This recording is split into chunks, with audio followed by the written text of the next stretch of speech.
Welcome to the Arsenal Vision post-match podcast. Well, Perez has got the better of it, and he looks to get the better of Schmeichel, and he's done it. Ozil going to fall here for Alexis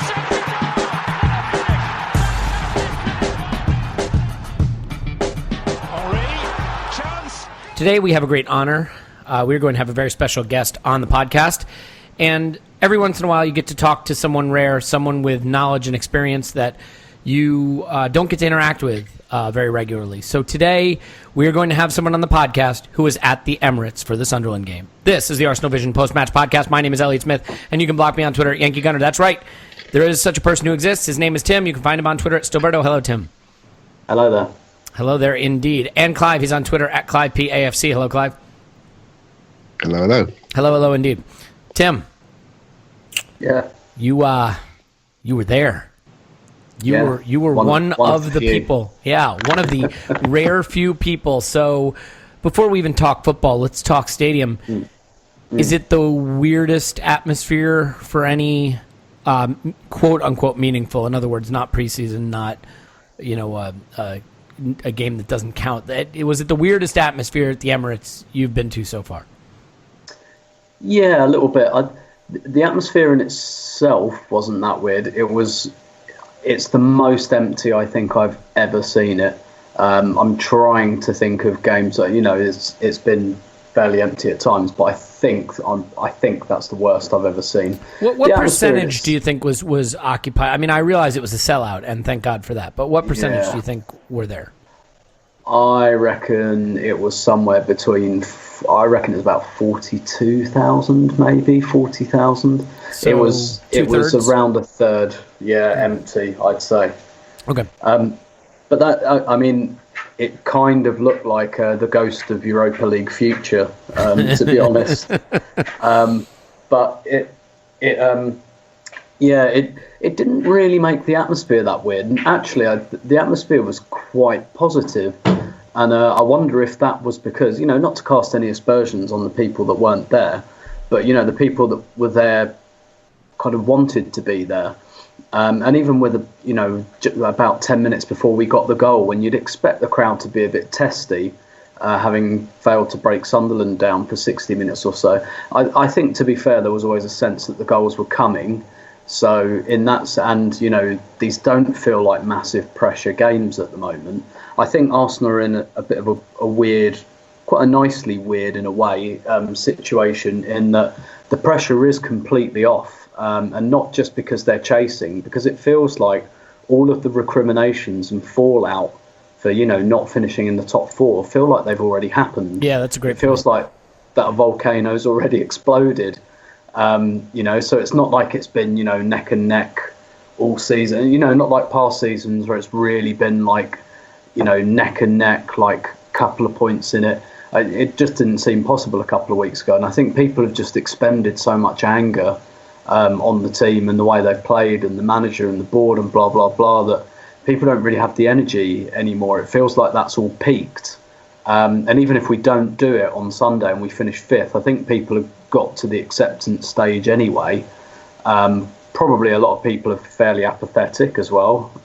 There's no denying that. But it feels like we've been in this weird vacuum for a couple of weeks where it's almost felt a little bit consequence-free, which probably, in a strange way, contributed to the fact that the atmosphere was actually, it wasn't rocking or anything, but it was fairly jovial. There wasn't much in the way of moans and groans or desperation, and maybe that's just because people aren't that invested in the idea of us finishing fourth at the moment. But it was certainly very strange seeing the stadium quite that empty.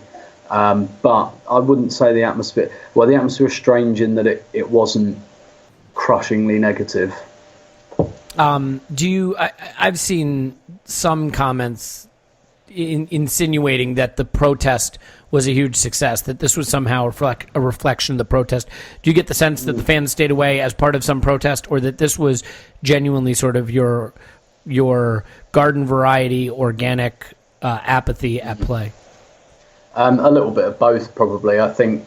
Yeah, I mean, it's difficult to distill between, active protest and inactive protest, between those people who went, right, I'm making a stand, I'm not going tonight, and those people who just went, it's Sunderland on a Tuesday night and there's not an awful lot to play for. I think what it does bring home is that the club have got to try and do something about this a little bit more, particularly if we are in the Europa League next year. They're going to have to be a bit more creative in what they do with season ticket holders, and they haven't opened season ticket renewals yet, which suggests that there's an either-or situation here where they're waiting to see which competition we're in, which suggests that if we're in the Europa League, they'll do something a bit different. What it is, they're keeping quite close to their chest. But I think really, they've done some things like the ticket exchange and all of that, but they've got to make that a little bit easier. The other thing I really think they should bring in is home credits. So when you get to a cup final, Arsenal have 42,000 season ticket holders. We get 28,000, I think, tickets for the cup final. So that's, I think it's about 20% of our season ticket holders miss out on cup finals, assuming everyone applies. And I really think what the club should do is just say, look, you know what? Every time your seat is full, whether it's you or someone else, whether you've done it on the exchange or just like giving it away or whatever, that's a tick in your box. And every time it's empty, that's a black mark against you. And at the end of the season, when it comes to applying for cup final tickets, those people who fill their seats the most are ahead in the queue. I'm a big believer in that, and I think that would go a long way to addressing scenes like we saw on Tuesday night with, all those tickets were paid for and people decided not to turn up. Yeah, that makes a lot of sense. And then you get butts in the seats, and it doesn't matter if it's your ticket or not. What the club cares about first and foremost is that you have, at least presumably, Arsenal supporters at the Emirates cheering on the team. Exactly. Okay, that makes sense to me. Let's get into the game. Clive, it was a fairly consistent lineup. It looks like, with some injury situations, we had to make some adjustments. But one of the questions we got on Twitter was whether, here we are, second to last game of the season, does Arsene Wenger have an 11 that he considers his best 11 yet? Does he know his best 11? Would you say, now 37 games into the league season, that he would be able to name for you his best starting 11? I'm not sure he would, and I'm not sure how important that is some of the time, actually, because I'm of the belief that every week and every game is different, and you need different people for different moments. And I think we get fixated sometimes on a first 11.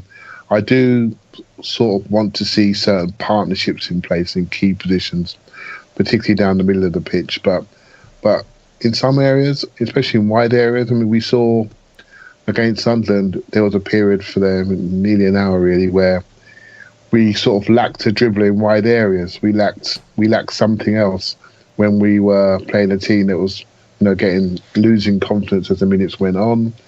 We needed something to break them open, and we started to look around and thinking, have we got too many defenders on the pitch? Have we got enough dribble ability in wide areas? Are we going past people to move people around? So every game is different. So I do think there's some obvious holes in the first 11, particularly at the left side, potentially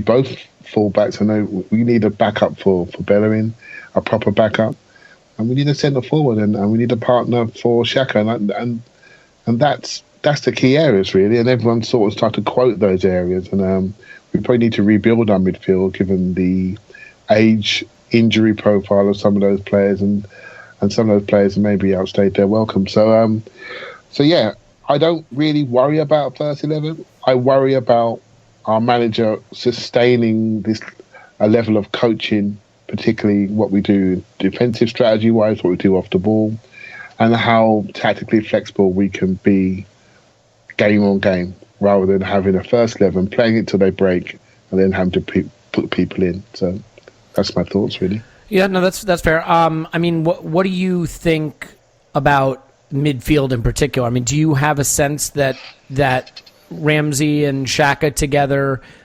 in the three at the back, 3-4-3, sort of that we've settled on, or 3-4-2-1 or whatever we're calling it. Do you think that that's the right pairing, and that presumably going into next season that could be the pairing going forward? It's the pairing that's working the best at the moment. I think it has a ceiling. To me, I don't think it's fast enough. I don't think they play close enough together against the very, very best. I don't think their defensive awareness is good enough. I don't think their recovery speed is good enough. They are players, when you close your eyes and you look at them, you remember them, one on the ball and one off the ball, running into areas where you can get on the ball. And that's their primary strengths. And I think they can work. Obviously, they can work. Probably against 60-10% of the teams, they work fine. But I think we need something else. I think we need more pace. We need more sprinting speed. We need more intensity in that position. And we need some dominance in that position, in my opinion, as another option. You know, I'm more of an all-round player that can really dominate his man, rather than try to get into areas where he can affect the game. Mm-hmm. So that's how I feel. And there's the yardsticks out there, right? So there's been 3 or 4 yardsticks that really stick out to me. Obviously, Chelsea away, Spurs away, for a period, Bayern Munich away. And we were dominated. We were dominated technically. We were dominated physically. We mustn't forget those moments. We mustn't forget, if we want to overcome these teams when it really, really counts, when it means something, we need to bring more to the party. We can't accept what we have. And so we need to bring those attributes that those players don't have. And then we need to pick those players for those moments. So we need to upgrade. We mustn't be afraid of it. We mustn't. We must grasp it, upgrade those positions properly, add the dominance, add the speed and intensity, add the technical security. I don't want to miss that. I know Tim's thinking it, and he's absolutely right. I don't want to miss it. We need to be more secure on the ball. We give the ball away too much. It will count against the better teams. And we need to add that to this group. And forget the names. Just look at the attributes and try to add it. Yeah, Tim, the game itself was sort of an interesting one because we dominated large stretches of it, and the goalkeeper had sort of a world-class performance at times, and then there were other times where we had sort of our usual inability to really break them down and create chances, but overall the performance was adequate, I think you would say. It was interesting in that apparently Mesut Ozil set a record for chance creation in a Premier League game. I think he created 12 chances. Did you, before you saw that stat floating around, I mean, obviously he was instrumental in the goal that gave us the lead. Brilliant run, brilliant volleyed crossover to Alexis. But overall, how do you think he performed? Do you see an improvement in his performances as he adapts to the system? Yeah, I think so. I thought it was pretty. You know, Ozil has those games, those good games you don't notice, and those good games you do notice. And this was much more in the latter category. I think what happened on this occasion, Sunderland were actually quite brave, and I was actually quite impressed, albeit from a fairly low ceiling of expectation. But Sunderland had very, very obviously watched our last couple of games quite closely because they were pressing up quite high.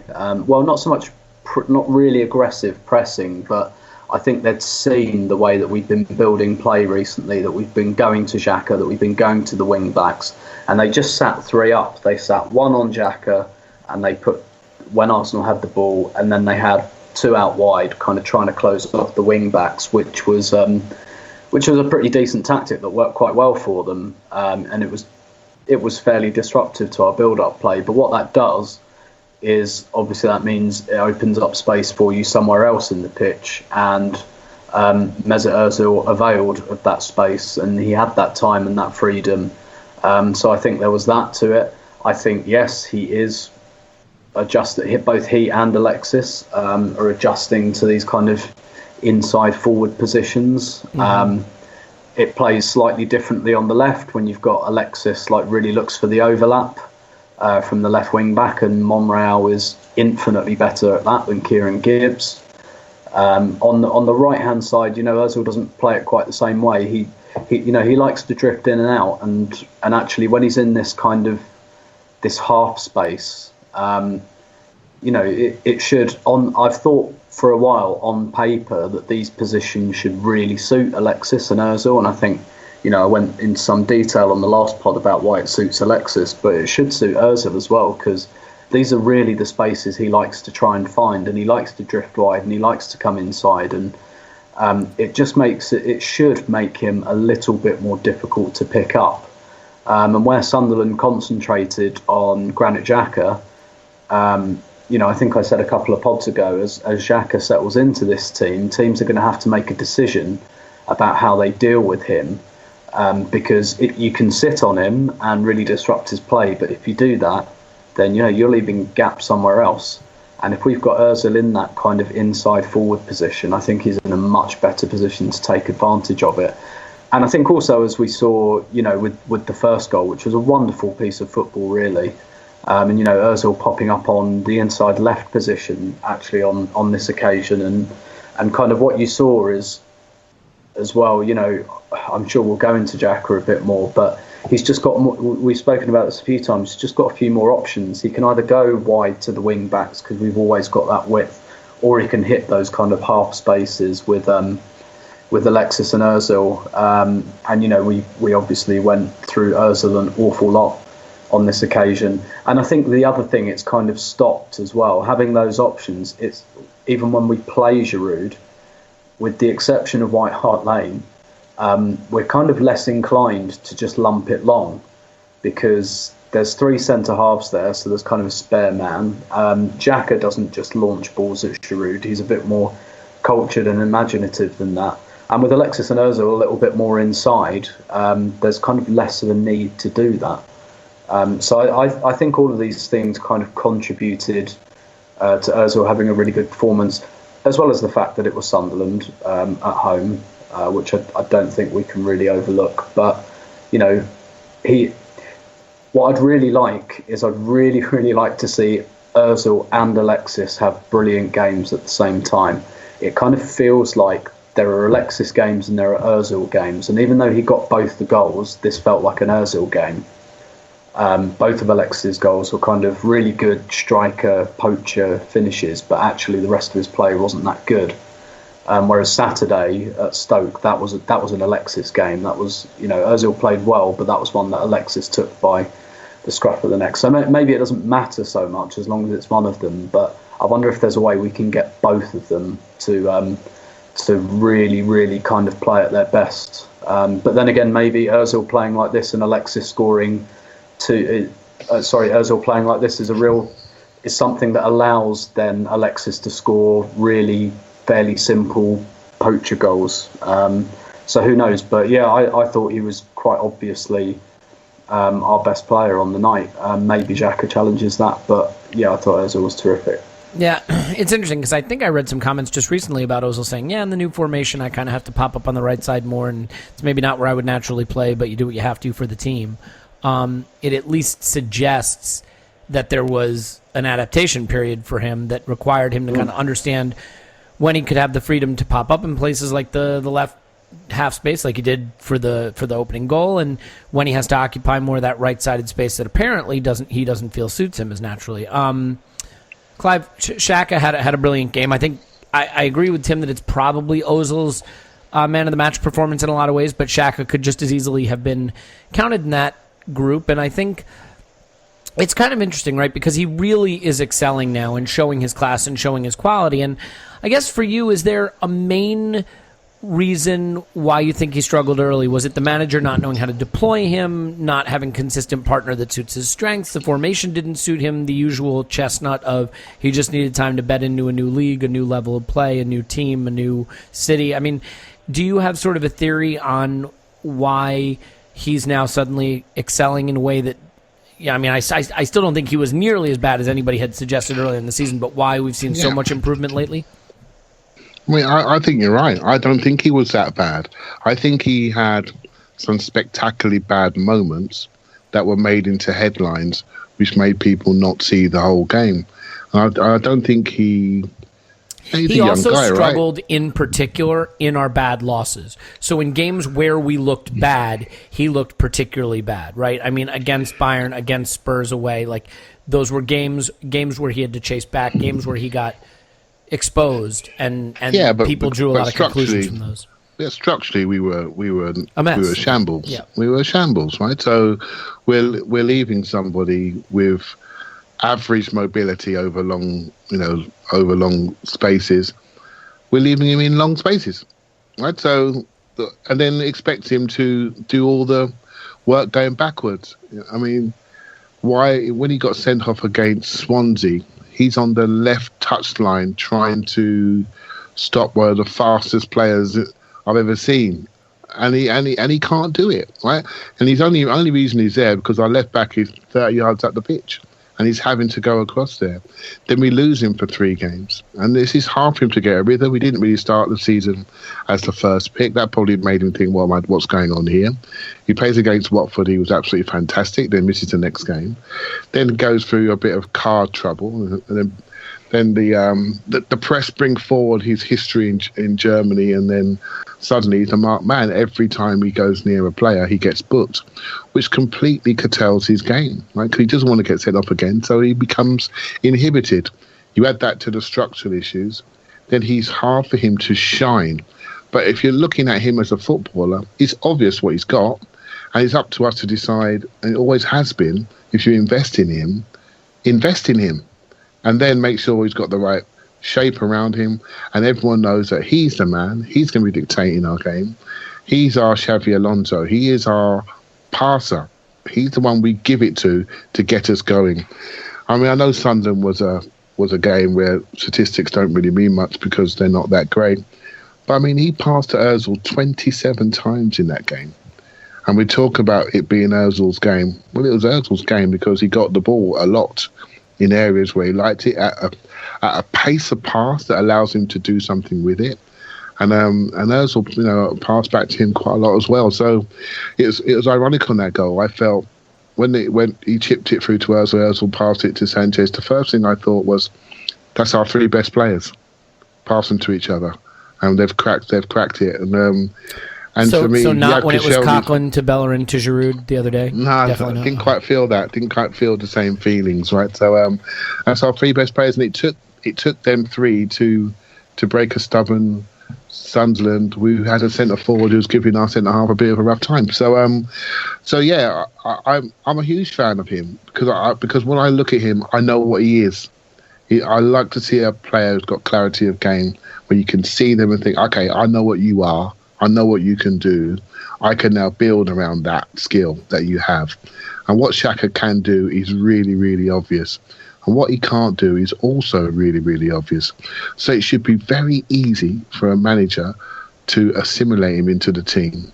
But I think he wasn't helped. I think he wasn't helped by our manager. I think it took too long. Now we have something that obviously works, and everyone's talking about him slightly differently. But the player hasn't changed that much. I think Tim made some great points early in the season, which I didn't really notice, was how one-footed he is and how it can affect some of his passing decisions. And I heard Tim talk about it on the podcast. I thought, let me look at that. And I've seen that a few times now, but I don't see it as a massive negative as long as he's confident. When he's not confident, he can get pressed off the ball and can get robbed, and then it becomes a recovery run. But he seems to be improving on that even. So get his body shape much better, so he's receiving on his strong side. So yeah, I'm a huge fan of him, to be honest, and he's a big part of our future. He's a classy passer in midfield, and you need that. You need that player behind Ozil who can make the pass to Ozil, who can break the lines, who can start the build-up from the back, collect it off the back 4 and start it. But you need to have the right partner with that, and you already touched on that a little, so I won't go over it again. Tim, one player who has benefited somewhat from injuries and the change to the new formation is Kieran Gibbs, in that he's played more in the last couple of weeks than he had the whole season.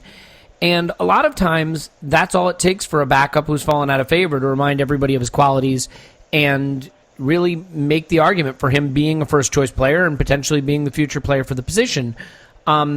Obviously, we've gone out and bought a player for that position, which doesn't bode well for Gibbs. But would you suggest that this performance once again sort of drives in however many nails are left to go into the coffin of Kieran Gibbs at Arsenal? Yeah, I think it does, because as you say, it's all been made for him, really. I mean, you can say for the last couple of years he's been a bit unfortunate with the really good form of Nacho Monreal, who's just uber consistent, underappreciated player. And, maybe to some respect he's unfortunate there, and Monreal doesn't get injured often, so he doesn't really get much of a look in. But I don't know, I've been looking at Gibbs the last couple of years and just thinking, when you've been in a job a long time and you don't really feel like your prospects are going anywhere, and stop me when this is familiar. I mean, none of this has ever happened to me. So look, I'm sorry that your career has been an unfulfilling mess. Mine has been one success after the next. So. Yeah, and you're kind of sitting there going, I haven't really got many prospects here. I can probably keep this job as long as I want it, but I've probably not got much chance of a promotion, and some people settle into that, and I don't know, I just get this sense that he's settled into that. Oh, okay, well, I suppose I'm the backup left back now, because all the things he at least, I think his attacking contribution has always been a little bit overrated. I don't think just because well, that's not going to be a problem anymore.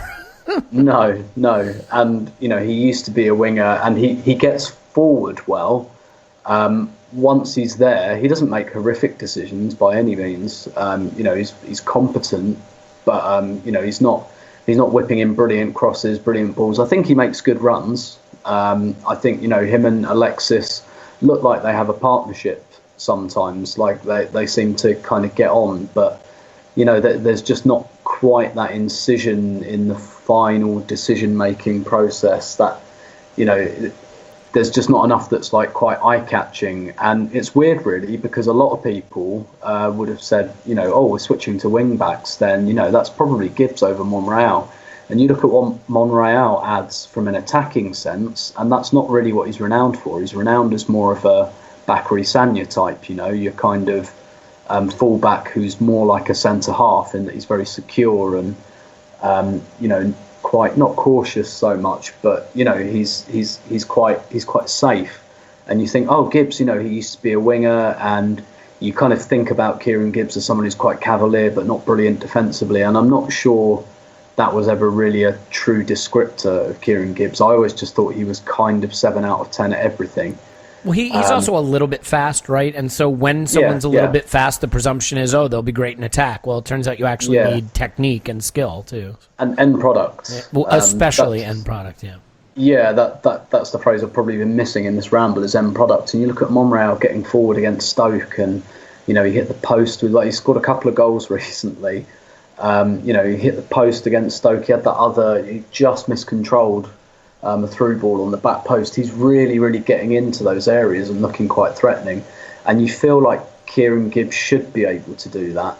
And basically, I've always thought he's quite 7 out of 10, but I think he went stale 2 years ago, and now he's just getting mouldy, to be honest. And I think he's better than the form he's showing at the moment. And to me, it looks like he just needs to move.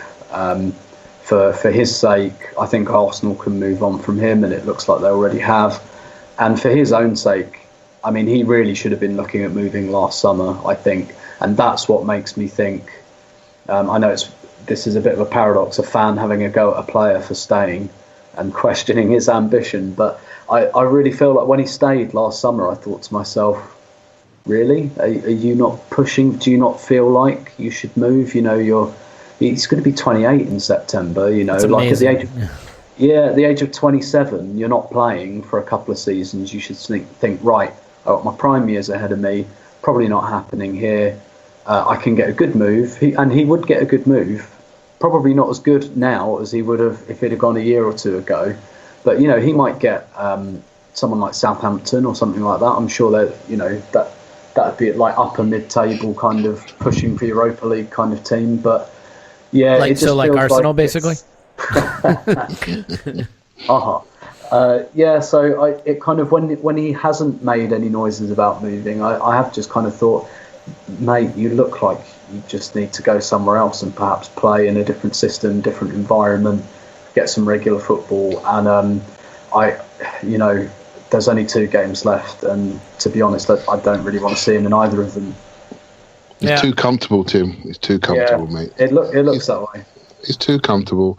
It looks like Newcastle and Brighton are fighting out for him. Right? It's too comfortable, and it's indicative of the environment that we keep players like that on £60,000 a week, and that's the same money that Eriksen's getting for Spurs.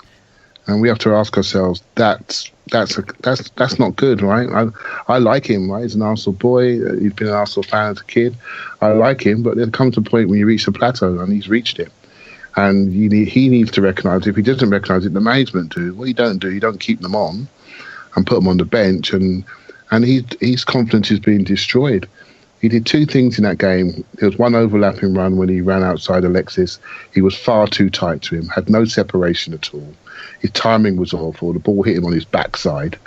And then when he had a chance to cross one ball, and we've all seen him in that situation many, many times, he's very hit and miss.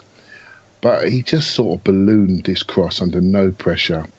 And I don't know, the crowd just went, oh my goodness, that's so terrible. It's not terrible, but we have high standards, right? So, and we've seen it before. I just felt the patience has run out.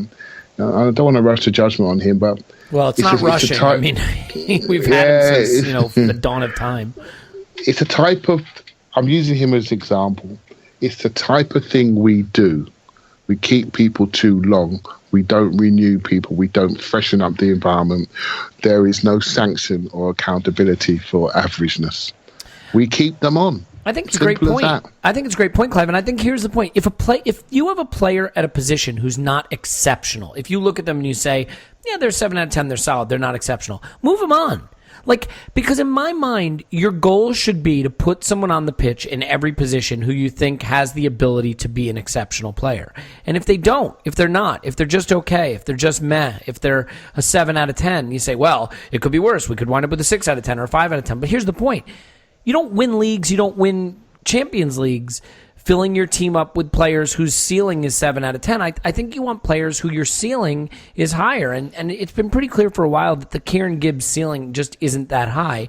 And I think we have players like that in a lot of positions. And I think, for me with Giroud, it was the same thing. It's not that Giroud is a bad player. He has clearly never been a bad player. He is a talented footballer, okay?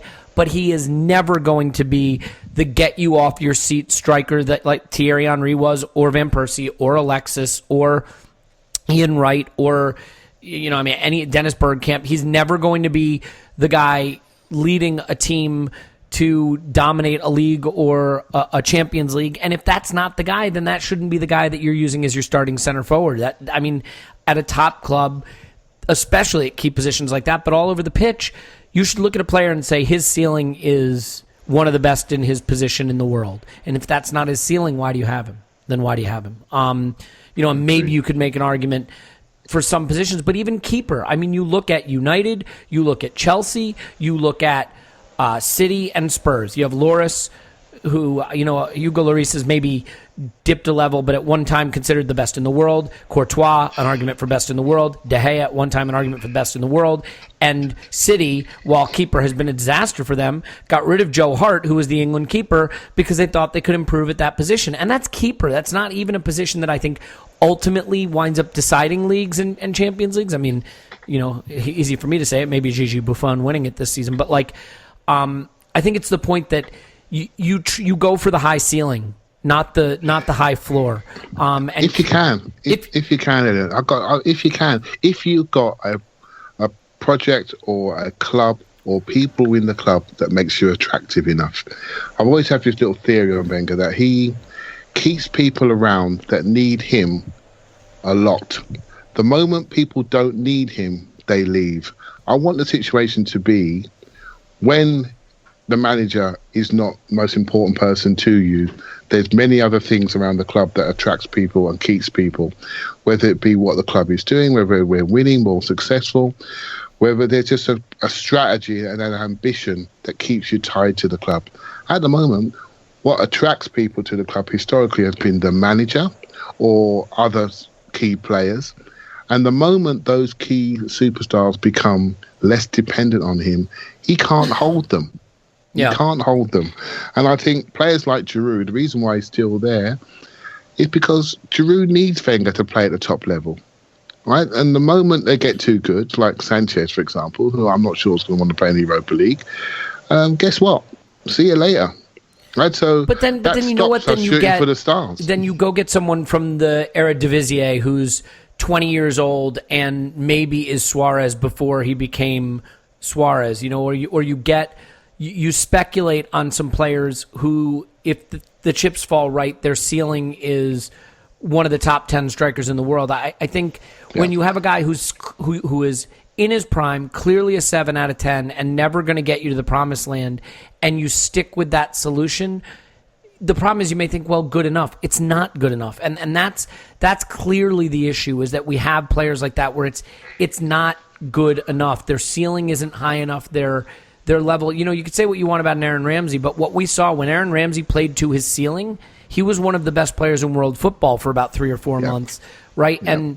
And so you can understand why someone might want to have patience with a player like that.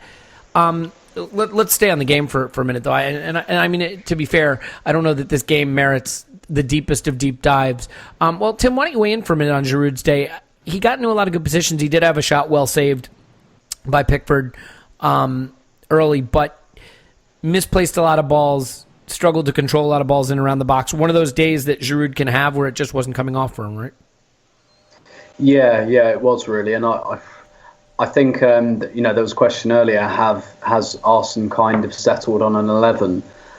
If he's got the cup final in the back of his mind at the moment, I reckon he's got, you know, maybe 9 or 10 of those places nailed down. The one that I think, you know, and one of those I think is probably, is it Chamberlain or Bellerin? Assuming that Chamberlain's fit enough when the actual game comes around. Maybe there's a kind of, will it be Coquelin or Ramsey, because he might want to go a little bit more conservative. But I mean, the big one I think we'd all be waiting for on the big day is it Giroud or is it Welbeck? And yeah, he gave Giroud another chance, I suppose, after he scored a couple against Stoke on Saturday. But I think this was quite far from, you know, his best performance, really. And I think that early miss, it was a really good save by Jordan Pickford, but I mean, you've got to be burying those. It was right on his left foot as well.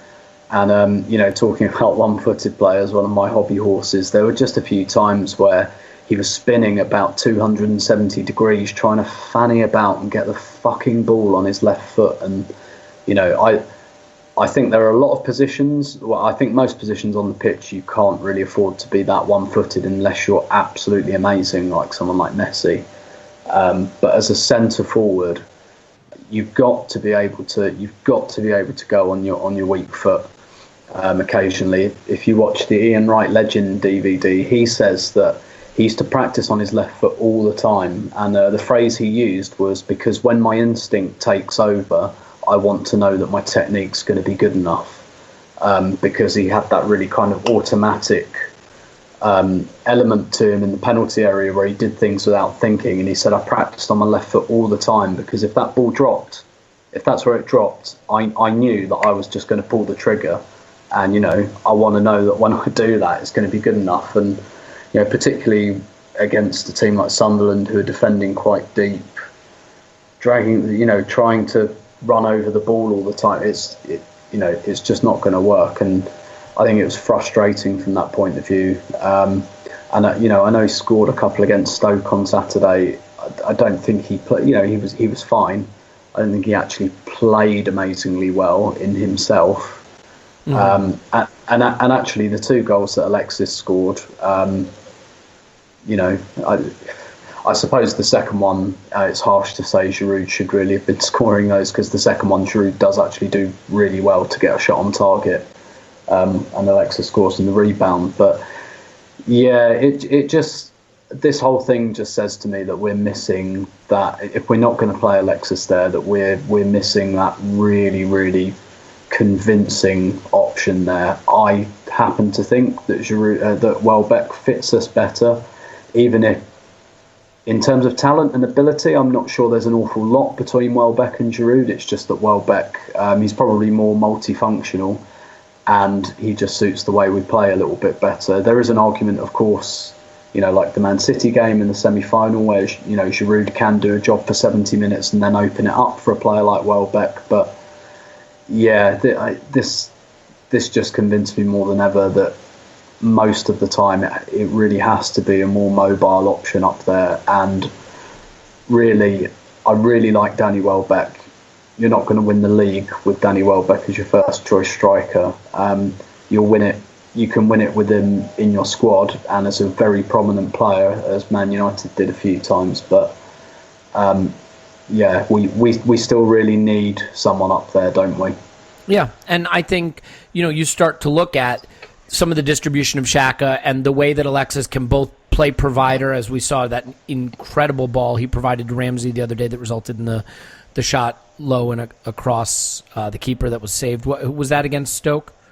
Yes, that threaded, and then that he can get on the end of moves, and Ozil can do the same. If that's a, name your wish list. If that's an Mbappe up front, or an Aubameyang, or a Morata, or a Higuain, suddenly you create all kinds of matchup problems and challenges for teams, and additionally, you just convert more of your chances. You just do. And I think it again comes back to that point that it is not. There is a tendency to think that players are binary; they're shit or they're world class. And the reality is that some players are very, very good, but still not good enough. And we've had quite a few of those. I mean, even Francis Coquelin, who we know is not my favorite, I think it is very clear to see that Francis Coquelin has some positive qualities, but that there is definitely a lower ceiling than is needed in our midfield, especially given the players he's playing with. Clive, I don't know that we have to go through the Alexis thing again. We've waxed poetic about him quite a bit. These goals weren't particularly sensational in execution, but as we get to what might be the end of his career here, I would sense that he has not been held to the bosom of Arsenal fans in the way that a Robin van Persie was. I would also suggest he is every bit as good as Van Persie was, if not better. How do you feel about Alexis as we reach what might be the sunset of his Arsenal career? Well, I've always looked at him and thought he's very good at football, but I've always felt football is his job. And I heard someone talk about him once, that he lives in a house in Harrow. So most of the Arsenal players, for people in England, right, live in Hasley Wood, they live in Hampstead, they live in really nice areas of North London. But Harrow is not the nicest place. It's not a bad place, but it's not a footballer country belt, right? So, and he just got a pretty basic house, and he just lives his life quietly, and he goes to football. And I never felt that he was permanent. We don't really, maybe it doesn't fall into our hearts because we don't hear from him very often. We don't have that connection. We don't hear him, rightly or wrongly, we don't hear him speaking English. We don't hear him. He's not somebody in front of the cameras. He's not someone trying to curry our favour. He just plays football very, very well. On the pure footballing side of things, and we spoke about that, I mean, seriously, he's really, I'm struggling to think how we're going to replace him, right? So there aren't a lot of players of his caliber in the world, period. And I don't think you can put enough emphasis on the fact that he always plays. I mean, especially at a place like Arsenal. You want to say one of the big differences between him and Van Persie, even if you think Van Persie was the better player at his peak, which I'm not sure he was, Van Persie was guaranteed, with one exception, to miss half a season or more. Yeah, and Tim, we're all thinking, as our minds move to the summer and we start thinking about transfer targets, and we're all thinking about a centre forward, we can't really name one that we can get. We know the ones that are wonderful. We all know their names. You've mentioned them already, Elliot. But who are we going to get? I mean, could it be a musical chair? You know what? I don't want to get into transfer speculation necessarily, but your point is well taken, which is whatever truck you have to back up to Alexis and whatever other good players you have to sign to convince him that your ambitions match his own, it is a fraction of what it would cost to try to put this team back together without him. exactly. We just got to make some smart decisions around who we sell. We've got a couple of players there. We've got Debussy on 90 grand a week and Gibbs on 60 grand a week. We move both of those players, and guess what? We're back in the room, right? We can give him the money and we go from there. It's just a simple efficiency game, a simple cost exercise, and also I don't think it's about just the money for him. Why am I staying here? You've got to tell me, why am I staying? What is your ambition? What are you going to do? And now we're potentially going to the Europa League. It's been very interesting what our buying strategy is going to be. Lots of the targets we've been linked to are quite young, and I'm not against that. But is that going to set us back a year or two, and then we go again and raise the ceiling? So it's going to be quite interesting what our transfer policy is going to be going forward. Or are we going to trim the squad down, and then we're going to support Alexis and Ozil with a couple of marquee signings? So it's going to be very interesting to see which way we go. But we need to do something. But I'm not confident to keep this guy. I'm just not confident we have the ambition, unless there are major changes, which none of us think there really are going to be major changes in next year. Tim, I mean, do you want to weigh in just quickly on how you see Alexis, just as an Arsenal fan, and how he ranks for you? I mean, we had, Wright, Bergkamp, Henry, Adebayor, Van Persie, Chamakh, Giroud, is there an equivalency here with him and Van Persie? I mean, how do you feel about that? I mean, obviously Kane scored 4 today, so it's not going to happen, but theoretically Alexis could still finish as the top scorer in the Premier League this season, theoretically. I mean, I realize he's quite a way behind now, but how do you feel about him as we reach the end of the happy period of our lives? Yeah, it's going to suck if he goes. It's really going to suck. And I don't know why, but I get the feeling it will be more difficult than ever to replace him. I think it's one of those situations where if he goes, you don't replace him directly. You try and come up with, do they call it, is it Ewing theory? Oh, Ewing. Yeah, Bill Simmons came up with something called Ewing theory. Take the best player off the team and they get better. Yeah, I'm not sure if I see that. To be honest, because when Van Persie went, it was obvious we became too reliant on his goals, so we tried to go another way and tried to diversify the goal threat a little bit, bring in Giroud and Cazorla and Podolski, and we had Gervinho there as well. Moment silence for that, and try and play up Theo Walcott's role as well. But and I know the only positive, if he goes, is that he's such an individual that it's perhaps not quite like taking someone like Fabregas or Vieira out of the team, who obviously are midfielders, where they're the absolute, everything's built around them, I don't think it's quite like that with Alexis, because he's played 3 different positions this season, which suggests, tactically, per se, he's not going to leave a massive hole. It's just his individual quality. And that's really all we've got to cling to in that respect, to be quite honest. So, obviously he's not at Bergkamp or Henry level yet. He'd need to be doing this for a couple more years to be reaching that level, or Ian Wright. But I think the Van Persie, the Van Persie comparison is a good one. And, like you say, a Van Persie that stays fit is kind of what we're looking at, because when you look at not just the amount of goals, but the amount of assists as well, I think he's been directly involved in 1/3 of our goals this season. And that tells you that's going to be incredibly difficult to replace, even if, you get a bit of Ewing theory and others contribute a little bit more. And I think the point you make there is a very good one about how many games he plays. Has he played every Premier League game so far? I'm struggling to think of one he's missed. He must have missed one. Well, he didn't start against Liverpool away, I know that much. Well, yeah. But he came on at half time. Yeah, exactly. Which is going to cost quite a lot of money, potentially, Tim. What do you think? Yeah, exactly. So, I mean, he's played near enough every game in the Premier League and the Champions League, and that tells you an awful lot. And yeah, I just get the feeling. I got the feeling with Fabregas, it was a bit like, well, obviously this is a massive blow because a whole team built around him. But you look at it and think, well, you know, maybe Fabregas it's a bit like building around Ozil. You know, it does have some drawbacks, you know, and Fabregas hasn't found you know, he's not been a guaranteed starter at either of his subsequent clubs, which tells you that maybe he gives you a bit of a problem.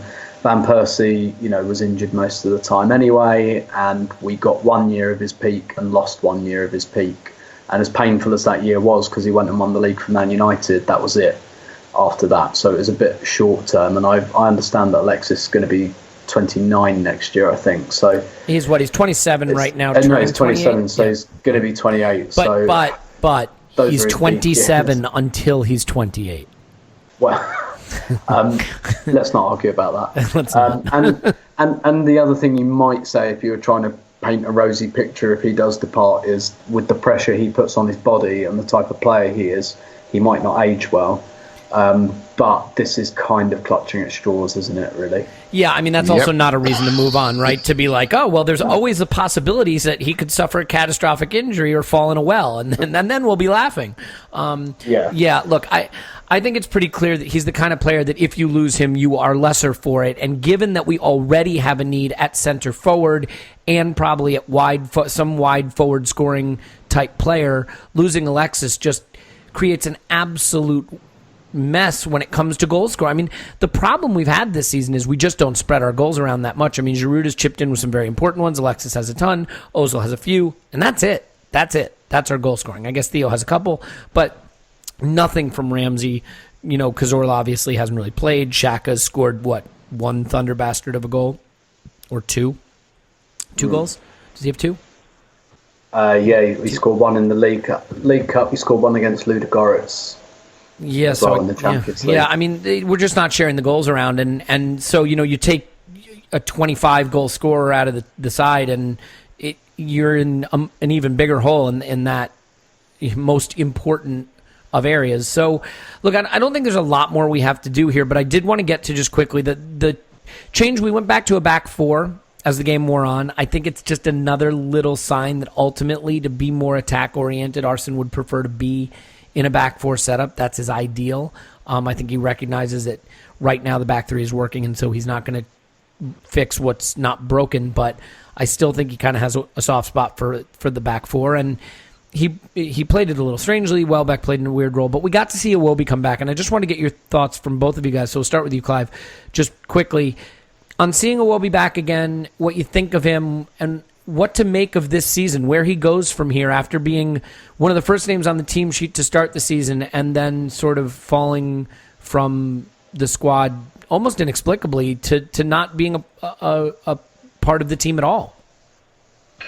Yeah, I don't think we looked after him very well when he came to the team end of last year and did really, really well. And he started the season almost as though he'd made it. He was first name down, wide left, Alexis up front, and it worked really well. And I felt that we should have been a little bit more, used him a bit more carefully. And I felt we overplayed him, and we overplayed him to a point where the fans almost turned on him, and some did, right? So, and then we underplay him. Then we take him out for weeks and weeks and weeks and weeks, and we just don't see him. Yeah, and we just don't see him. And then he comes on, and he comes on like a little puppy dog, right, running around everywhere. I think he just needs to be managed better. He needed to be taken out sooner and brought back sooner.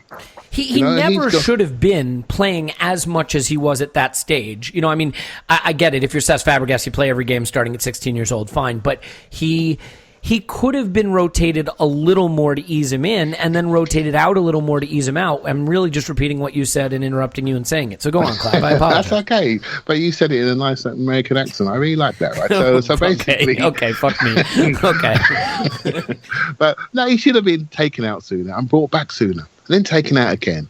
And then don't let people think they've arrived too soon. We overplayed Bellerin last season. We didn't really get a backup for him. The first thing we should do when he's doing well, he's 19, he's playing every week. The first thing we should do is get a proper backup for him. Just do it. Look after him. Protect his career. Protect his body. He breaks down, comes back, not very fit, gets criticised. With Iwobi, doing really, really well. Plays at the new camp, does well, scores goals at Everton, fantastic. Fantastic against Chelsea, brilliant. Top player. Oh, he's made it. And then we overplay him. He has bad games. We keep him on the pitch. We move him around to the right. We move him in number 10. We overplay him. We overplay him for a bad patch. We lose some games, and of course, as fans, what we all do, is we look for a scapegoat. And he was fast becoming the scapegoat, and Wenger took him out quickly to protect him. And then we don't see him, right? So I like the player. I like his technical base. I like his physicality. What's he going to be? At some point, the manager to say, what are you, son? Are you going to be someone on the wide? I think if you look at his body, you look at his size, again, he's saying to me, I need to be in the centre. So are you quick enough and are going to score me enough goals to be higher up down the centre?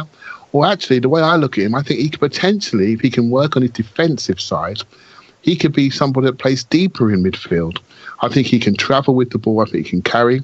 If you watch him shoot, he has this trick it's not a trick, he has this habit of leaning back as he goes to shoot.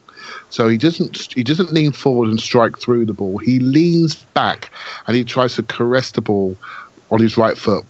And it's a habit he's gone into. When he first came in, he was just smashing through the ball. But now he's starting to think. So get hold of your technique in the last third on your shooting. You've got a left foot, start using it. But I think it's up to the coaching staff to say, let's fix you into a position and let's develop you that way. Let's maybe work on your defensive side as a midfielder. And maybe he's someone that can play a little bit deeper and travel. And one of those players that either plays in the half space or can play deep midfield. Then I think it becomes really, really valuable. Yeah. But again, he needs help. He needs help from the coaches to fix him and develop him. And that's where my faith is a little bit lacking. Hard not to feel that he was mismanaged this season. And it's unfortunate because the talent is definitely there. Tim, when I saw him come on, I saw a player who's still a very talented guy and has a lot of potential. And to me, in this formation, I saw a guy that should be playing where Alexis is, and Alexis should be playing center forward. What do you see? Yeah, and that's one of the things that surprised me, really. He's another one who I think this formation is kind of tailor-made for, in one of those inside forward positions, because that's by and large where he does his best work and where he ends up anyway. Whether it remains to be seen, whether it would be slightly different in terms of, when you receive the ball out wide, you perhaps haven't got people up your backside straight away like you have when you're a little bit more in field. But I've got absolutely no doubts whatsoever that he could cope with that. He's got the technical quality to do so. I can only echo your thoughts, really. I think he was taken out too late and brought back too late. And it's because we need that type of player. We really, really need that type of player in this team, and he's the only one of that type that we have. He reminds me a lot of Thomas Rosicky, and Rosicky was that kind of player where, and this is the thing about Iwobi, I really, really like Iwobi, I like a lot, and I've said on this podcast many times, I think he's one of the most important players we have. That's not because I think he's one of the best players we have. It's the type of player we need, which is a bit like Rosicky. Rosicky wasn't a world-class footballer. He was a very, very good one, but he made Arsenal better. And I think an on-form, confident Iwobi does exactly the same thing, which is why I think Arsenal was perhaps a bit reluctant to take him out when he should have, a little bit earlier in the season when he started to be a little bit up and down. But I think at the moment, if he had a few more games in him, he could really be kind of getting motoring and easing back into this team. But I think now anyone that's on the periphery is there's only 2 games left. They're not really coming back in any serious way. So it just feels like quite a few of our young players have gotten to this stage of late that, like you say, it happened with Bellerin and it's happening with Iwobi, and, Holding was kind of in and out, and, now he's very much in, but what does, say, 6 months down the line hold? Is he just going to be played in every single game now until such time that he fails? And has to be taken out. And I know it's very, very tricky to do, but I remember when Van Persie was first kind of breaking into the team in his second season, and Wenger was was still quite sparing about how he used him. I remember he used to sub him on 75 minutes a lot, and Wenger would say, 75 minutes is enough for him at the moment. And everyone was raging because they're like, oh, Van Persie's amazing, you've got to play him. But he was quite sensibly managed at that point, and it doesn't really seem like Arsene does that anymore. And I'm not sure if that's just out of desperation for results, or whether there's something else at play here. I think also he clearly had less feel for the squad, for how to set them up, for where to play the players, for the roles of the players that he had. And when that's the case, you go with the players that you feel you know how to deploy, sometimes to their detriment. What Iwobi's role should have been for this season definitely is senior wide playmaker that we've not bought for several years now, and Iwobi understudying. And if we're in the Europa League next year, then I think Iwobi's got plenty of chances to play in that competition, for example, and that could really benefit some of our fringe younger players. But I think you're right. I think he's been slightly mismanaged, basically because the squad and the team has been slightly mismanaged over the whole season. Yeah, I mean, Arsene does a good job of collecting talented players, but I don't know that he always does a good job of collecting a team where you can fill every role in a setup. And so sometimes you look at these players and you say, this guy's kind of like this guy, and these three are kind of like each other, and I don't know where to set them up. Let's leave it there. It's not a game that warrants a lot more discussion than that. I would say that we will have vastly more to talk about at the end of the next game. It is the ultimate game of the season, the final game, home to Everton, and we are all huge Borough fans. There is still a scenario where Middlesbrough beats Liverpool 2-0, and we draw 1-1 with Everton, and we have a Champions League playoff in that case, which means we'd have to do another podcast. But anyway, we got that, and then we can concentrate on the FA Cup final and discuss the Europa League or the Champions League. It'll be interesting to see the powers, the strength, and the performance of Middlesbrough pushed on by the immovable force of Arsenal's top four, ability to finish in the top four. It will be interesting. Anyway, Tim is on Twitter at Stilberto. Thanks, Tim. My pleasure. Clive's on Twitter at ClivePAFC. Thanks, Clive. Thank you very much. Paul's doing some kind of business trip thing. I don't know if I believe him, but he'll be back, I assure you. My name is Elliot Smith. You can block me on Twitter at Yankee Gunner. It should be an interesting final day. I hope you enjoy it wherever you are, and then the FA Cup. So still plenty to talk about, and we will do it, whether you like it or not, on this podcast after that. Cheers. Enjoy the final day.